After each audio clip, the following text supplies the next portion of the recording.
ഈ തെരഞ്ഞെടുപ്പിൽ സമൂഹ മാധ്യമങ്ങൾ വഴി വലിയ പ്രചാരണമാണ് നടന്നത്. അതിലെ ഏറ്റവും പ്രധാനപ്പെട്ട ഒരു പ്രചരണമായിരുന്നു ഇരുണ്ട കാലം പ്രചരണം. സമൂഹ മാധ്യമങ്ങളിൽ നമ്മൾ എല്ലാവരും അത് കണ്ടിട്ടുണ്ട്. ഇടത് ക്യാമ്പിൽ നിന്നാണ് അത്തരം ഒരു പ്രചാരണം ശക്തമായി ഉണ്ടായിരുന്നത്. നിങ്ങൾക്ക് ഇരുണ്ട കാലത്തിലേക്ക് തിരികെ പോകണമോ എന്നതായിരുന്നു അവർ നിരന്തരം ചോദിച്ചുകൊണ്ടിരുന്നത്. അന്ന് അതിനെയൊക്കെ മറികടന്നുകൊണ്ടാണ് UDF-നൊപ്പം ജനങ്ങൾ ഉറച്ചുനിന്നത്, അവരെ അധികാരത്തിലെത്തിയത്. പക്ഷേ 2 മാസം പൂർണ്ണമാകാനിരിക്കുമ്പോൾ പല തവണയായി കറണ്ട് പോവുകയാണ്. നമ്മുടെ നാടും നഗരവും ഇരുട്ടിലാവുകയാണ്. ഒരു തവണയെന്നല്ല, ഒന്നിലധികം തവണ കറണ്ട് കട്ടുണ്ടാവുകയാണ്. വേൾഡ് കപ്പ് നടക്കുന്ന സമയമാണ്. പലയിടത്തും ഇത് വലിയ പ്രശ്നങ്ങൾക്കൊക്കെ വഴിവെച്ചു. KSEB ഓഫീസുകളിലേക്കൊക്കെ പ്രതിഷേധം നടക്കുന്നുണ്ട്. അപ്പോൾ ഇത് ഈ സർക്കാരിന്റെ കഴിവുകേടാണോ? നേരത്തെ തന്നെ LDF പ്രചരിച്ച ഇരുണ്ട കാലം യഥാർത്ഥത്തിൽ വന്നിരിക്കുകയാണോ? എന്താണ് സംഭവിക്കുന്നത്? അത് ചോദ്യമായി ഉയരുമ്പോൾ ഇന്ന് ന്യൂസ് 18 ഈ മന്ത്രി സണ്ണി ജോസഫിന്റെ അടുത്ത് തന്നെ ആ കാര്യങ്ങൾ ചോദിച്ചു. എന്തുകൊണ്ടാണ് ഇത് സംഭവിക്കുന്നത്? ഇനി എത്ര നാളും ഇത് സഹിക്കണം? അതിന്റെ കാര്യങ്ങളും കാരണങ്ങളും സണ്ണി ജോസഫ് വിശദീകരിക്കുകയാണ്. അദ്ദേഹം പറയുന്നു, ഇത് ഭരണത്തിന്റെ പരാജയമായോ അല്ലെങ്കിൽ ആ രീതിയിലോ കാണേണ്ട, രാഷ്ട്രീയം കലർത്തേണ്ട എന്നതാണ് അദ്ദേഹം പറയുന്നത്. മറ്റൊന്നുകൂടി പറയുന്നു, ഇത് ഉടൻ തീരാൻ പോകുന്നില്ല, ഇരുണ്ട കാലം തുടരുമെന്ന്. അപ്പോൾ എന്താണ് ഈ പ്രതിസന്ധിക്ക് കാരണം എന്ന് നോക്കാം. എന്താണ് സർക്കാരിന് ഇതിൽ പറയാനുള്ളത് എന്നത് നോക്കാം. LDF പ്രവചനം അത് ഫലിക്കുകയാണോ? എന്താണ് കറണ്ടിന്റെ കാര്യത്തിൽ സംഭവിക്കുന്നത്? സംസ്ഥാനത്ത് കഴിഞ്ഞ ഏതാനും ദിവസങ്ങളായി കടുത്ത വൈദ്യുതി നിയന്ത്രണം തുടരുകയാണ്. മന്ത്രി സണ്ണി ജോസഫ്, വൈദ്യുതി വകുപ്പിന്റെ ചുമതലയുള്ള മന്ത്രി, എന്നോടൊപ്പം ചേരുന്നു. എങ്ങനെയാണ് നിലവിലെ സാഹചര്യം? വൈദ്യുതി മേഖലയിൽ നല്ല പ്രശ്നങ്ങൾ തന്നെയുണ്ട്. 2-3 കാരണങ്ങളാണ് മെയിനായിട്ട്. ഒന്ന്, ഉപയോഗത്തിൽ വർധനവ്. കഴിഞ്ഞ വർഷം 2025 ഈ സമയത്ത് നമുക്ക് 1500 മുതൽ 3600 വരെ മെഗാവാട്ട് വൈദ്യുതിയാണ് ആവശ്യമെങ്കിൽ 2026 അത് 4700 മുതൽ 4800 വരെ ആവശ്യത്തിൽ 1000 മെഗാവാട്ടിലധികം വർധനവുണ്ടായിട്ടുണ്ട്. കാരണം കൂടുതൽ ഇലക്ട്രിക് വെഹിക്കിൾസ് വരുന്നു, കൂടുതൽ എയർ കണ്ടീഷണർ വരുന്നു, കൂടുതൽ സ്ഥാപനങ്ങൾ വരുന്നു, കൂടുതൽ വീടുകൾ വരുന്നു, കൂടുതൽ ഉപയോഗം വരുന്നു, ഉപകരണങ്ങൾ വരുന്നു. അപ്പോൾ ഉപയോഗത്തിൽ വർധനവുണ്ടായി. കഴിഞ്ഞ വർഷത്തെ ഉൽപ്പാദനം 45 ദശലക്ഷം യൂണിറ്റ് ആയിരുന്നെങ്കിൽ ഇപ്രാവശ്യം അത് 17-18 ദശലക്ഷം യൂണിറ്റായിട്ട് കുറഞ്ഞു. കാരണം എന്താ? വെള്ളത്തിൻ്റെ ലഭ്യത കഴിഞ്ഞ പ്രാവശ്യം 60% കഴിഞ്ഞ ജൂലൈ മാസത്തിലെങ്കിൽ ഇപ്രാവശ്യം അത് 28%, 30-ൽ താഴെയായി, പകുതിയിൽ താഴെയായി. അപ്പോൾ നമ്മളുടെ ജലവൈദ്യുത നിലയങ്ങളിലെ വെള്ളത്തിൻ്റെ തോത് കുറഞ്ഞു, ഉൽപ്പാദനം കുറഞ്ഞു. പിന്നീട് ഇന്നിപ്പോൾ ഉള്ള പ്രതിഭാസം അത് കേരളത്തിൽ മാത്രമല്ല, അത് ഇന്ത്യയിൽ ഒട്ടാകെയുണ്ട്. അതുകൊണ്ട് ലഭിക്കാനുള്ള സാധ്യതയും കുറഞ്ഞു. നമ്മളൊരു ദീർഘകാല പദ്ധതിക്ക് രൂപം നൽകിയിരുന്നു, ആര്യാടൻ മന്ത്രിയായിരുന്നു. അത് പിന്നീട് അത് റദ്ദാക്കപ്പെട്ടു. അതിനെതിരെ നമ്മളിപ്പോൾ സുപ്രീം കോടതിയിൽ നമ്മൾ പെറ്റീഷൻ മൂവ് ചെയ്തിട്ടുണ്ട്. അത് റദ്ദാക്കിയതോടുകൂടിയും നമുക്ക് ഈ വൈദ്യുതി ലഭ്യത കുറഞ്ഞു. പിന്നെ നമ്മൾ പകൽ ഉൽപ്പാദിപ്പിക്കുന്ന സോളാർ വൈദ്യുതി അത് ആവശ്യത്തിൽ നമുക്ക് കൂടുതൽ തന്നെയുണ്ട്.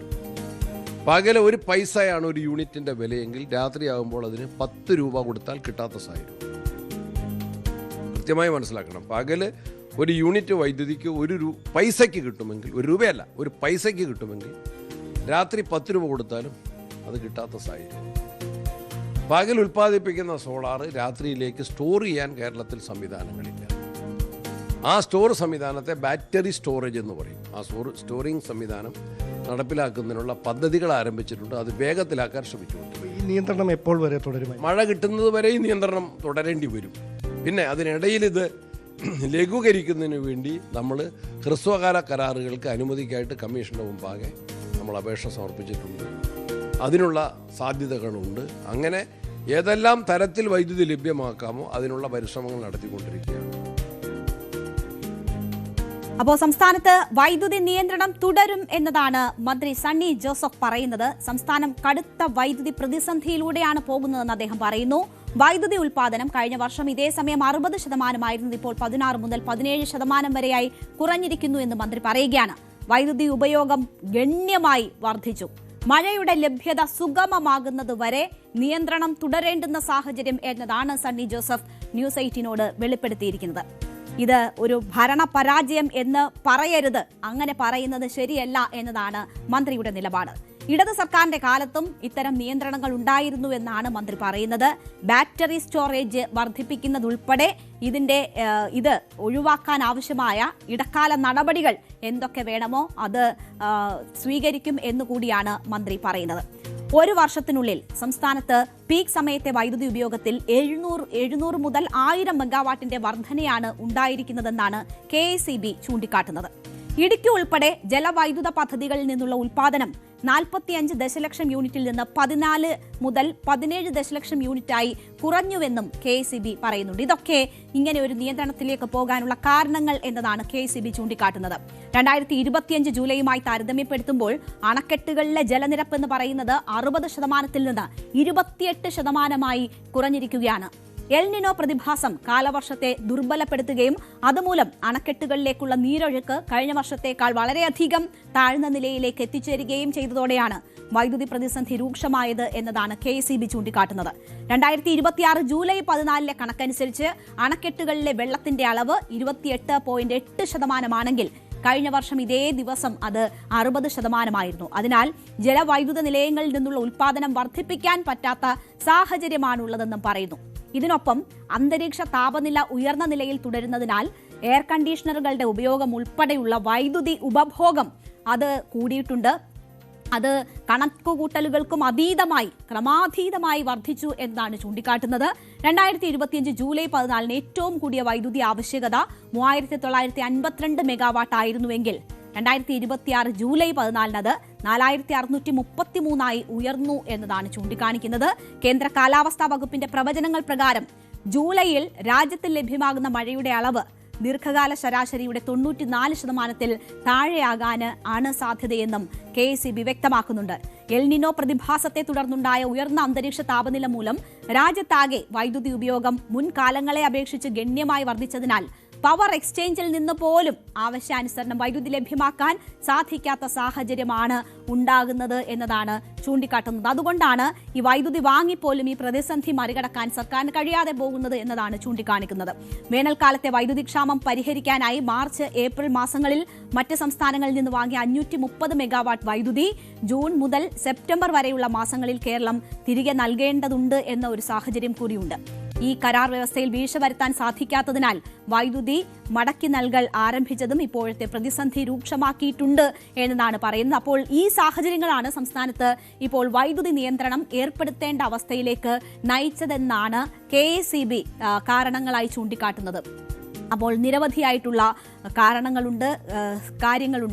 അത് ചൂണ്ടിക്കാട്ടുകയാണ് ഇപ്പോൾ മന്ത്രി ചെയ്തിരിക്കുന്നത്. ഒപ്പം തന്നെ KECBയുടെ ഭാഗത്തു നിന്നും വരുന്ന കാര്യങ്ങളും വിശദീകരണങ്ങളും അത് തന്നെയാണ് സൂചിപ്പിക്കുന്നത്. എന്നാൽ സംസ്ഥാനത്ത് ഇപ്പോൾ ഇത് ഒരു രാഷ്ട്രീയ വിഷയമാണ്.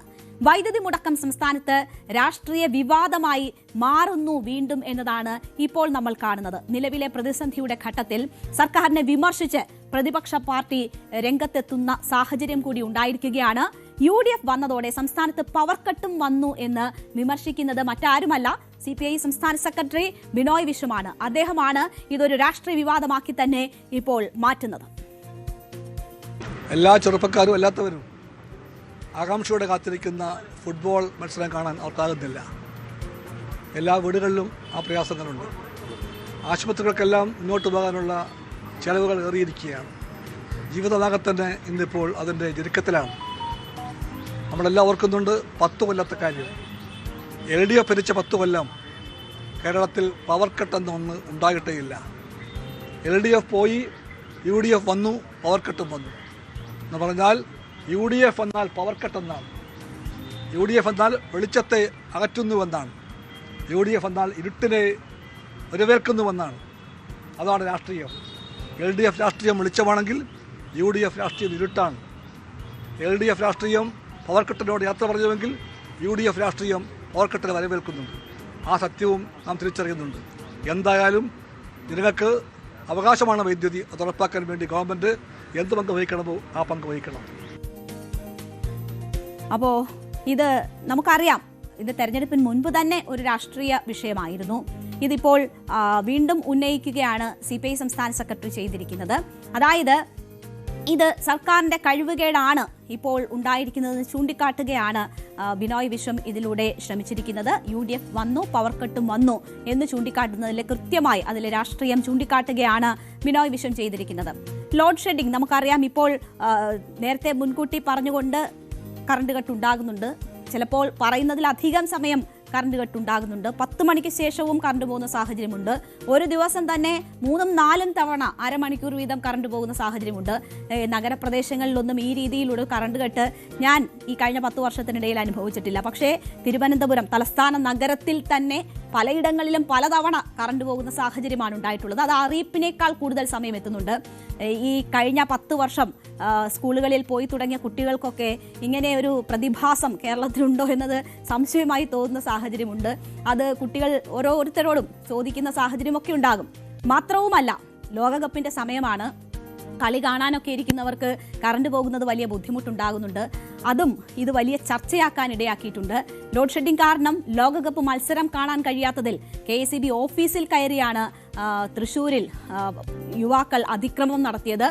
മാള അന്നമന നടയിൽ ഇന്നലെ രാത്രിയായിരുന്നു ഈ സംഭവം ഉണ്ടായത്. ഒരു സംഘം യുവാക്കളാണ് KSEB ഓഫീസിലെത്തി അതിക്രമം നടത്തിയത്. ആക്രമണത്തിൽ KSEB ജീവനക്കാരൻ നിതിന് പരിക്കേറ്റു. ഇയാളിപ്പോൾ ചികിത്സയിലാണ്. ഒരിക്കലും അതിക്രമത്തെയോ അക്രമത്തെയോ നമ്മൾ പ്രോത്സാഹിപ്പിക്കുകയല്ല. പക്ഷേ ഇപ്പോഴത്തെ സാഹചര്യം അതിലേക്ക് വരെ നയിച്ചു എന്നത് ചൂണ്ടിക്കാട്ടുകയാണ്. പാവം ആ ജീവനക്കാരൻ അതിനൊന്നും ഒരു ഉത്തരവാദിയല്ല. എന്തായാലും ആ ജീവനക്കാരനാണ് ഇപ്പോൾ പരിക്കേറ്റ് ചികിത്സയിൽ കഴിയുന്നത്. അപ്പോൾ ഇതൊരു രാഷ്ട്രീയ വിഷയമായി മാറുന്നു. സംസ്ഥാനത്ത് വലിയ ചർച്ചയായി മാറുന്നു. തെരഞ്ഞെടുപ്പിന് മുൻപ് LDF പ്രചരണ വിഷയമാക്കിയ ഒരു വിഷയത്തിൽ 2 മാസമാകുമ്പോൾ തന്നെ സർക്കാരിന് മികവ് കാട്ടാൻ കഴിയുന്നില്ല എന്നതാണ് ചൂണ്ടിക്കാട്ടേണ്ടത്. ആ മികവ് കാട്ടേണ്ടത് ഇതിന്റെ എന്തുകൊണ്ട് കറണ്ട് കട്ടുണ്ടാകുന്നു എന്നതിന്റെ കാരണം കണ്ടെത്തുന്നതിലല്ല, പ്രതിസന്ധി ഒഴിവാക്കുന്നതിലാണ്, അതിന് പരിഹാര മാർഗങ്ങൾ കണ്ടെത്തുന്നതിലാണ്. എന്തായാലും 10 വർഷം ഇങ്ങനെ ഒരു സാഹചര്യം ഉണ്ടായിരുന്നില്ല എന്ന ഒരു യാഥാർത്ഥ്യം ജനങ്ങൾക്ക് മുന്നിലുണ്ട്. അതുകൊണ്ട് തന്നെ ഇതിന് പരിഹാരം കണ്ടെത്തുകയാണ് ചെയ്യേണ്ടത്. പിന്നെ ഒരു സർക്കാർ അധികാരത്തിൽ വരുമ്പോൾ 2 മാസം മാത്രമാകുന്ന സർക്കാരാണോ ഇത് മുൻകൂട്ടി കണ്ട് നടപടികൾ എടുക്കേണ്ടത് എന്ന ഒരു ചോദ്യം കൂടി ഉയരുന്നുണ്ട്. എന്തായാലും ഇപ്പോഴത്തെ പ്രതിസന്ധി ജനങ്ങളെ സംബന്ധിച്ച് അവർ പരിചയിച്ചു വന്ന മുൻ വർഷങ്ങളെ അപേക്ഷിച്ച് ഇപ്പോൾ ബുദ്ധിമുട്ടുണ്ടാക്കുന്നതാണ്. വരും ദിവസങ്ങളിലും ഇതൊരു രാഷ്ട്രീയ ചർച്ചയായി മാറാനുള്ള സാഹചര്യം തന്നെയാണ് നിലനിൽക്കുന്നത്.